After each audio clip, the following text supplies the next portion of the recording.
Okay, guys, sorry for the late night video.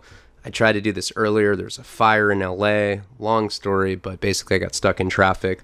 Let me do the shout outs. Mike Speece, Monty Harris, and Mitchell Boyle. You guys sent $100 or more to my GoFundMe, helping fund Drug Stories for Truckers Volume 1. You guys will get a shout out in the album, a limited edition blotter acid art, artist proof. There's only 10 of those. And we've already filled up 7 slots now. So there's 3 more. If you want one of those, I include a signed copy of Wasting Talent and a shout out on the album. $100 or more GoFundMe. There's 3 slots available.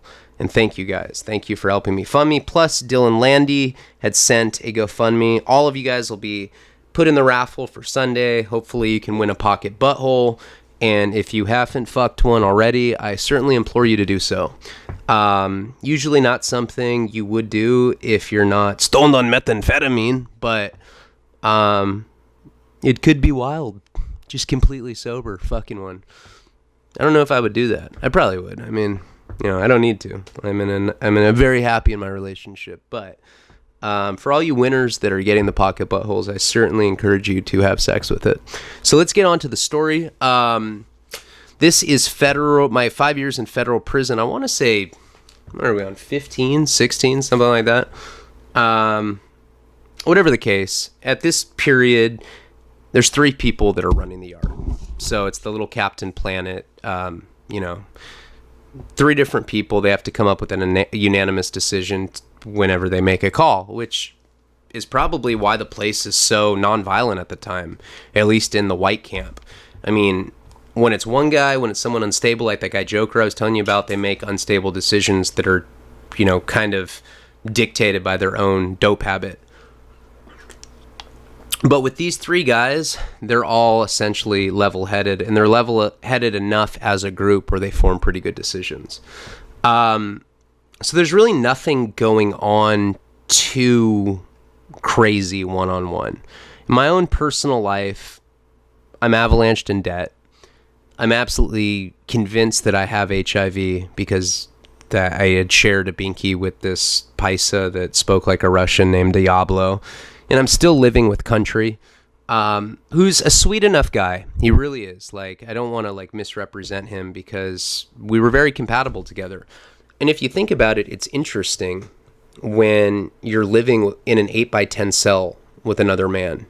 It's a very intimate situation where you get to know another guy on a level that you've never really experienced if you're not in prison. I mean, how many people have you come across in your life that you hardly know, that you literally sit on your bunk and make eye contact with while they're taking a shit and wiping their ass? It's rare. And it gives you a certain type of closeness. And it's so compatibility is very important. It's always when, sometimes prisons will just assign your cellie and you have no choice in the matter. Sometimes prison counselors are cool and they'll change it if it's not working out. Like when I was with Tom, I couldn't live with that old fuck, the old rapist. There's no way I could live with that guy. And so I was able to make a move. They won't always do that for you, but in certain cases they will. So sometimes you'll just be stuck with somebody and you have to adapt to them. And, there's a certain level of adaptability that you just learn throughout the years of doing time. But what you want to do with the cellie is you want to find somebody that has a completely different program than you. And when I say program, I mean schedule. Getting up at, I would always get up. Well, at Victorville, I was a drug addict, so I didn't have a really good schedule. But, in later years in prison, when I got off drugs, I would get up at a certain time, work out, then I would go write for a few hours. I'd eat, come back. Maybe I'd play poker for a couple hours, eat, and then I'd read, and then I'd go to sleep, something like that. So you have a program, you have a specific routine, and it makes time more monotonous. And the more monotonous time is, the more it just all kind of blurs together and makes doing time easier if you have a release date. So you want somebody that has a different program than you. Country worked as a plumber. So he worked most of the day, so he was never really in the cell, and I had a job, but it was the kind of job that I didn't even really have to check in for. I think they just gave me a paycheck once a month, and it was for like 94 cents or something. And on paper, supposedly I worked for this like PM yard crew that would like clean up trash, but I never went. So country was usually gone, but once in a while we'd be on lockdowns where we would get stuck in the cell together for like 10 to 20 days. And that's when country started driving me up the wall. You know, he'd be like doing push-ups and he'd just stop and be like, little buddy, do you think they have narcotics in space? I'm just like, Jesus Christ, country, I don't fucking know, man. I don't know. Probably not. There has to be people in space for there to be narcotics, country. He's like, yeah, little buddy. That's what I thought. And, you know, like really kind of stupid shit like that. And he was a nice guy, but it would certainly get on my nerves when I was stuck with him for prolonged periods like that. And right around this time, one of my best friends at Victorville had come in, and his name was Justin LaShawn. He was from Washington State, Upper Washington State or something. And the first time I saw him, he was in a wheelchair, you know? And someone like wheeled him in to our unit. And you don't usually get people off the bus that are, you know, have handicaps like that. So I remember we went up to him, and people in prison don't have tact. Like, hey, why the fuck you in the wheelchair, man? You know, like, people don't talk like that in the free world. And Justin's just like, I was born like this. And I remember when he said that, like, you could kind of see that he was pained by saying it, you know? I mean, that sucks. And then I would come to find out what his story was, and it was one of the saddest stories I'd ever heard in prison. Justin was doing 10 years for selling weed. It was the kind of thing where, like, he grew a bunch of weed. And this is before it was legal in Washington. He grew a bunch of weed, and he had a runner. Runner got caught with, like, an ounce, which is nothing. He probably would have gotten probation for it or something. Ends up telling on Justin. Justin had this big grow operation. Justin gets 10 years in prison. And Justin had a rare developmental disease. And when he got to the feds, he could still walk. And his family tried to, you know, force the Bureau of Prisons to treat him medically because he had to get some sort of operation at a certain point to be able to see. What would happen is his toes started curling naturally. So they would curl over a certain amount of time. And if they curled too much, if they curled all the way, like, you know, if they went like this and curled all the way, he would never be able to walk again. So he was in prison and he was fighting. I mean, medical bureaucracy in prison is absolutely subpar. I mean, think about how, if you have like state-run, like Medi-Cal, Medicare, something like that, think about how shitty healthcare can be. Now, it's even worse in prison because you're already kind of stigmatized as being a convict. So the medical community in prison really doesn't have a lot of compassion for you. So when he had originally gone to prison, you know, he had said, hey, I need to get this surgery or I need to get this treatment, whatever it was. And because they're so disorganized bureaucratically and probably trying to save some bucks, they didn't give him the treatment that he needed. He was already doing a ludicrous sentence, 10 years for selling weed, for growing weed in a state where it was like legal like it became legal while he was in prison. And people will probably be like, well, why didn't he appeal it? Because it hadn't been declassified on the federal level. Just because marijuana is legal on the state level doesn't mean that it's legal federally. And so he was still under those draconian Fed laws. So he's doing the 10 years for weed, and then all of a sudden he needs to get this surgery to get his toes to stop curling forward, and they ran out of time, and now he's never going to be able to walk again. So he's stuck in a wheelchair, and he still had a really great attitude. I mean, he made himself work out every day. Even though it was hard for him to like take himself out of the wheelchair and kind of prop him up on another chair, do decline or incline push-ups, he would still do it every day because he had heart, and he was just a really good guy. He ran a poker table, and he became one of my best friends. He had a great sense of humor, and I felt so bad for him that they had done that to him. You see that a lot. You see people come into prison coming off methadone, coming off Suboxone, coming off heroin, and they just make you kick cold turkey, and that's bullshit. But it's even worse when you're born with some sort of condition like that, and you need proper medical attention to correct it, especially when the stakes are that high. If they corrected it within a certain amount of time, then he'd be able to walk. They neglected it, he can never walk again. So I always, that stuck with me. I never forgot that he had to go through that. And so him and I were, becoming best friends in there, so to speak. And country would be like, "Are we not friends anymore, little buddy?"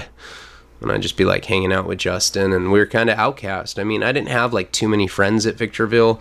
I think people liked me to a degree because of my sense of humor, but because prison is constructed with the bravado and hypermasculinity that I talk about every time, I didn't fit the mold of like the tough convict enough to be accepted by the masses of prison at that point. I certainly got jaded and calloused as the years went on and became way more hardened of a criminal and convict. But at that point, I was kind of an outcast, and so was Justin.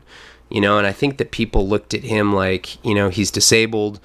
A lot of people look at if you can back them up, and that's kind of like what you're worth. That's what your equity is in prison. And someone like Justin, they look at him more like either a liability or somebody that's going to hinder our ability to defend ourselves or do some sort of offense if we're ever involved in a big riot. And that's just the reality of how prisoners think. So we were hanging out a lot, and we started getting Oxycontin 80s, the green Oxy 80s, from some black guy that had AIDS. And he was like dying, and they were giving him an Oxy 80 twice a day. Justin somehow finagled him into letting us get both of these 80s. I forget what he was paying for, but Justin had a lot of money. He ran a poker table, and he came in with money. So he was basically paying for my Oxy habit. And we were slamming him.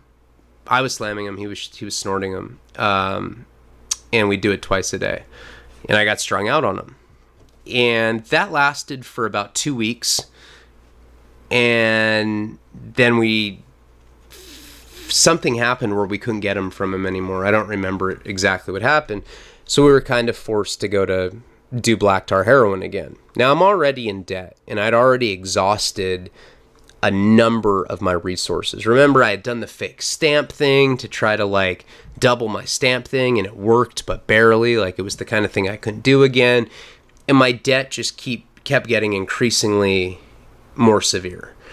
There was a paisa that lived in C upper. I lived in C lower. So there's these stack buildings, and they're separated. Like, we don't have access to C upper during the day. We just see that unit when we walk on the walkway either to chow or to the yard. And there was a paisa living in C upper that was selling me papers of heroin.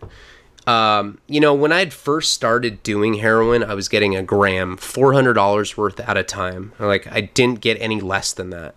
But I had burned bridges with so many connections in that prison that now I'm having to go through people that are kind of middlemaning smaller amounts, and you're getting a ripoff. Graham probably makes 4 or 5 legitimate $100 papers, and a paper is just a measurement of unit. It's a paper of heroin. Literally looks like a paper. Just imagine a little piece of paper, and then inside there's plastic, and there's like a little smudge of heroin inside of it. So instead of getting a gram all the time, now I'm getting these little $100 papers, and I'm getting like 3 to 5 of them a day.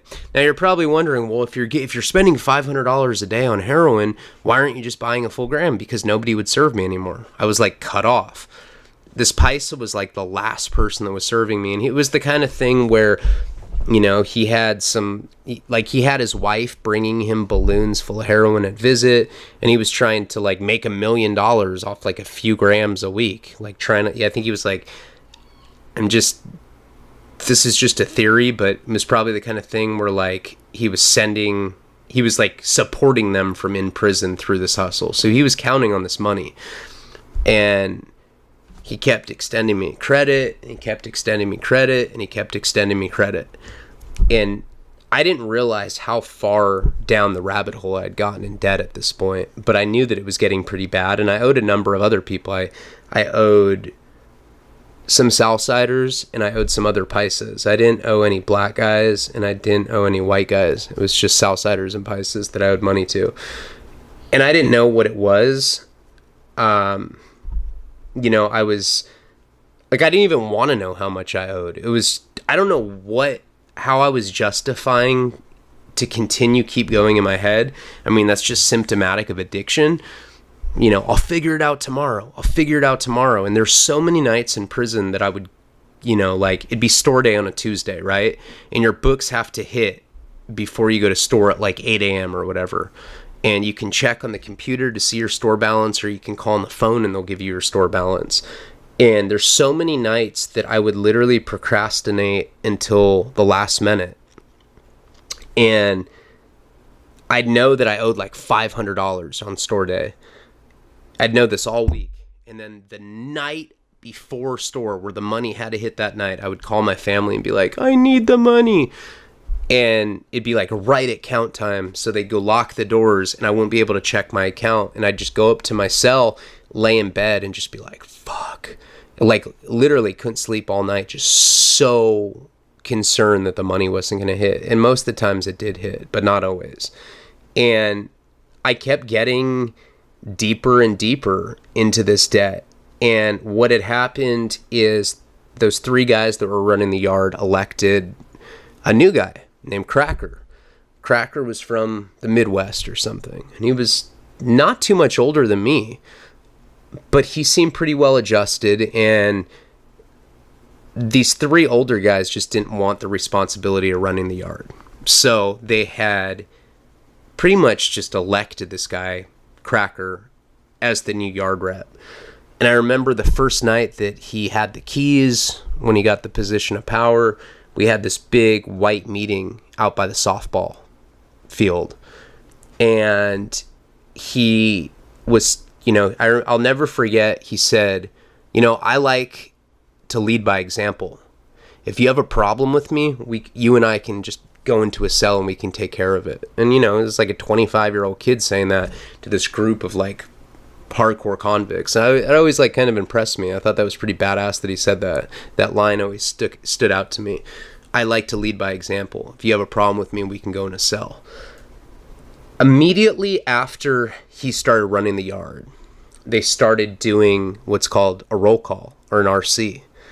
And we had found out that people were doctoring paperwork.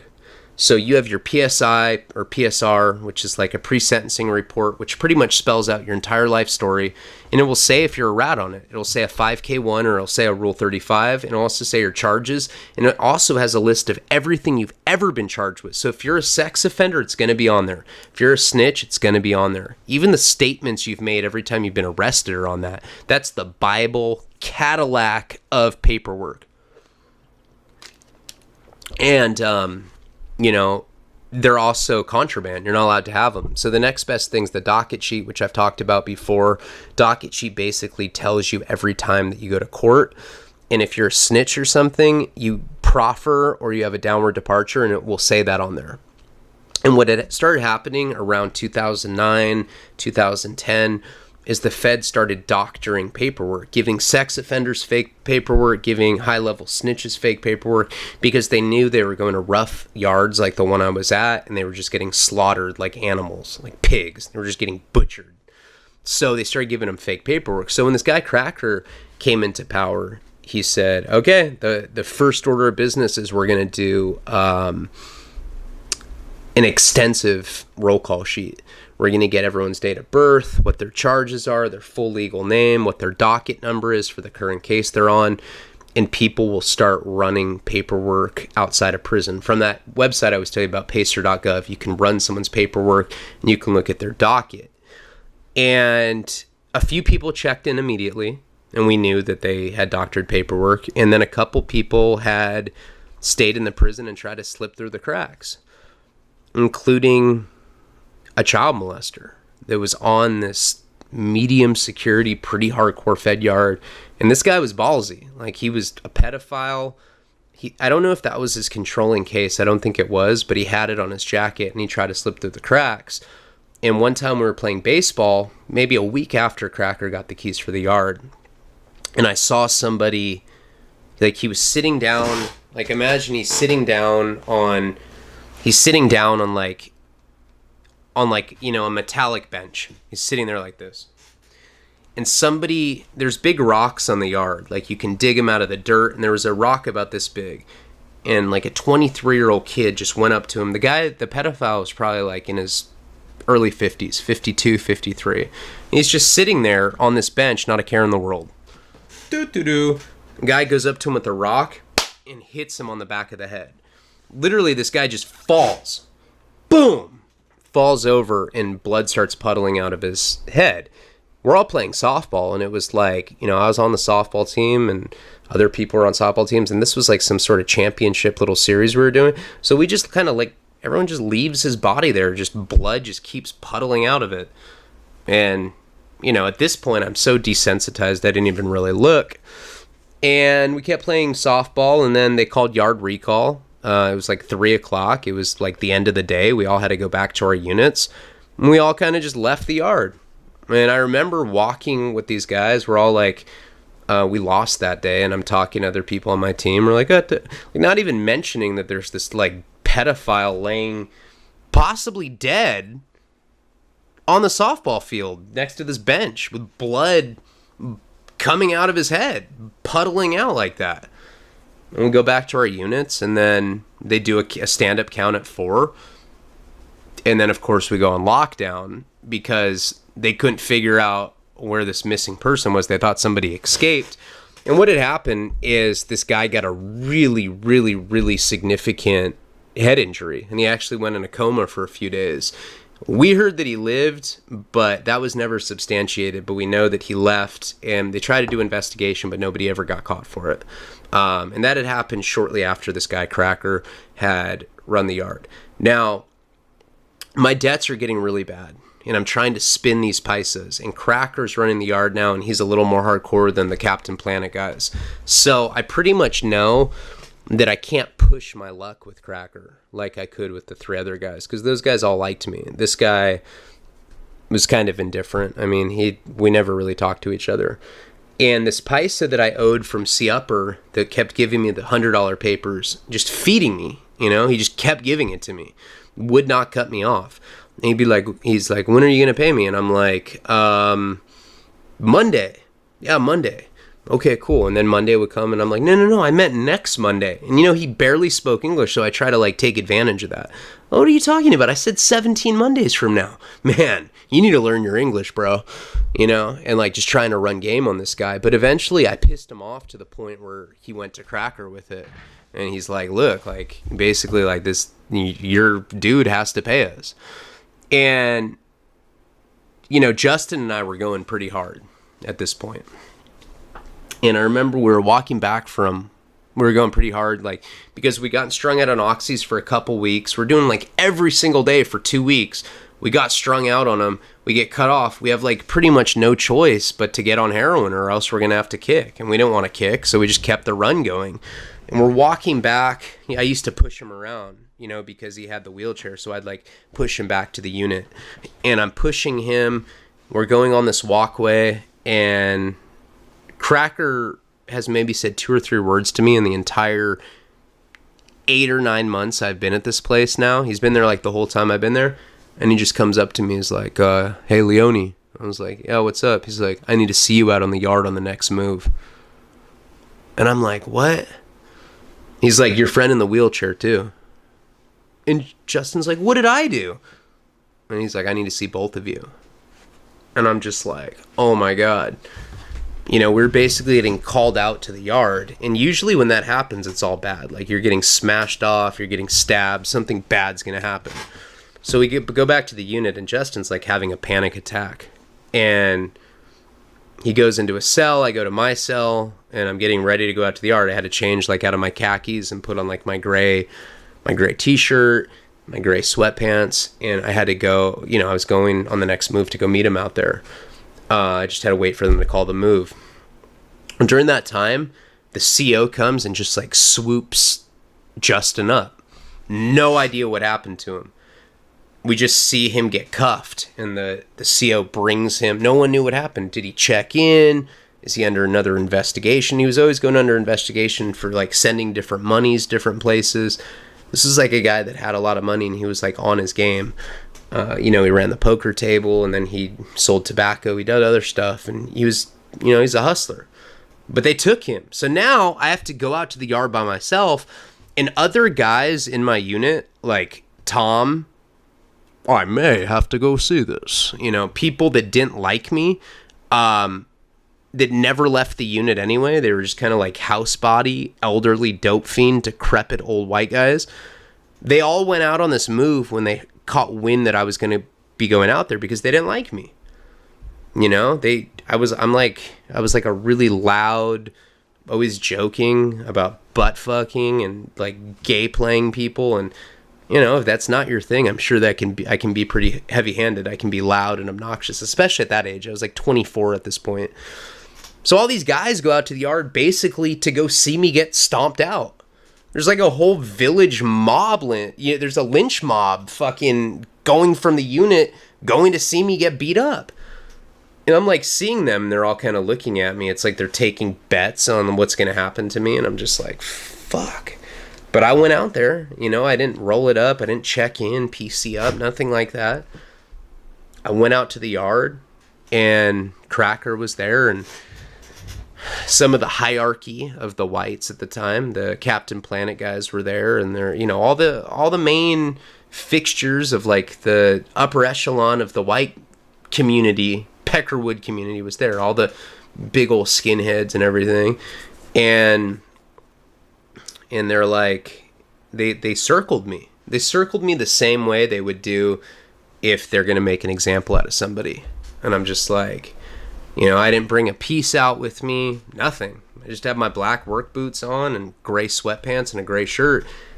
And at this point, now that they're circling around me, I definitely think that it's over for me. And I'm like kind of planning on what I'm going to do. I mean, there's only so much planning you can do in a situation like that. It's like, do I curl up in a ball and lean to the left? Or do I curl up in a ball and lean to the right? Because those are pretty... Or do I run and have the lynch mob chase me like through the, throughout the yard until I can get the fuck out of there? But I had decided on curling up in a ball and leaning to the right. So I was just waiting to see if I was going to get attacked, because it would look pretty silly if I just did that on the natch like that without anyone even swinging at me. It would look absurd. So I kind of just waited. And I'm not joking. This is really what I plan on doing, just to try to minimize the impact as much as I could. And, Cracker's like, Leone, you owe $3,500 fucking dollars in drug debt right now. How are you going to pay it? Or do we just need to get rid of you right now? And I'm like, look, I'm going to pay it. I promise you. He's like, how strung out are you? I'm like, I'm not too bad. He's like, okay. Well, this is what's going to happen. And people are moving in on me as he's saying this. Like these angry white guys. Tom's like, in the background, all, looking at me with some like Bill Cosby look, the old rapist look. Like all happy that I'm about to get beat up. And Cracker goes, listen, this is what's going to happen. You're on restriction from this point forward. And I was like, what does that mean? He says, it means that if you snort another line of Wellbutrin, if you smoke a fucking cigarette, and we find out about it, it's all bad for you. You know what we mean, right? And they keep circling as he's telling me this. He's like, do you know what we're saying, right? You know what all bad means, right? And I said, yeah. He said, one more anything, you're on restriction. Don't buy drugs from anyone. Don't buy alcohol. Don't buy tobacco. Don't fucking get a honey bun from the store man. You are on restriction until you pay it off. You've always paid in the past, and it's the only reason we're not smashing you out right now, because we think you do have the ability to pay. But from this point forward, you're on restriction. Understood? And I said, yeah, man, of course that's understood. I went back to my cell and, back to my unit, like, completely relieved. It was like a weight had been lifted off my shoulder, even though I was literally strung out and I knew that I had to get more. And within 45 minutes, I had a needle in my ankle shooting up a paper that I just got on credit. And we'll get into what happened with that on the next installment of my 5 years in federal prison. I appreciate all of you. Have a good night. Palabra.